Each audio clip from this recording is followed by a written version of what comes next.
వెస్టిండీస్తో జరిగిన do or die మ్యాచ్లో టీమిండియాను ఒంటి చేత్తో సెమీఫైనల్కు చేర్చిన సంజు శాంసన్ మ్యాచ్ విజయం తర్వాత భావోద్వేగానికి లోనయ్యాడు.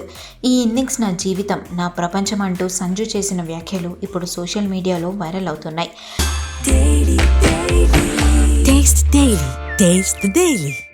తను ఇంతటి గొప్ప ఇన్నింగ్స్ ఆడడం వెనుక విరాట్ కోహ్లీ, రోహిత్ శర్మ, ఎంఎస్ ధోని వంటి ప్లేయర్స్ ఇన్స్పిరేషన్ ఉందని సంజు తెలిపాడు. గొప్ప ప్లేయర్స్ క్లిష్ట పరిస్థితుల్లో తమ ఆటను ఎలా మార్చుకుంటారో నేను చాలా ఏళ్లుగా గమనిస్తున్నాను. గత మ్యాచ్లో మొదటి బంతి నుంచే బాదిన నేను ఈ మ్యాచ్లో పరిస్థితిని బట్టి ఆడాను. వికెట్లు పడుతున్న వేళ ఒత్తిడిని అధిగమించి ప్రజెంట్లో ఉండడమే నా సక్సెస్ మంత్రం అని సంజు వివరించాడు. తన కెరీర్లో ఎన్నో విమర్శలు ఎదుర్కొన్నానని, నేను సాధించగలనా అని తనను తానే ప్రశ్నించుకున్న రోజులు ఉన్నాయని సంజు గుర్తు చేసుకున్నాడు.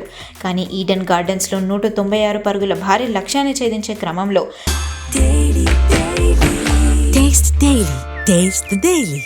50 బంతుల్లో 12 ఫోర్లు, 4 సిక్సర్లతో విధ్వంసం సృష్టించి భారత్ను 5 వికెట్ల తేడాతో గెలిపించాడు. ఈ రోజు నన్ను దీవించినందుకు ఆ దేవుడికి కృతజ్ఞతలు అంటూ సంజు చెప్పుకొచ్చాడు.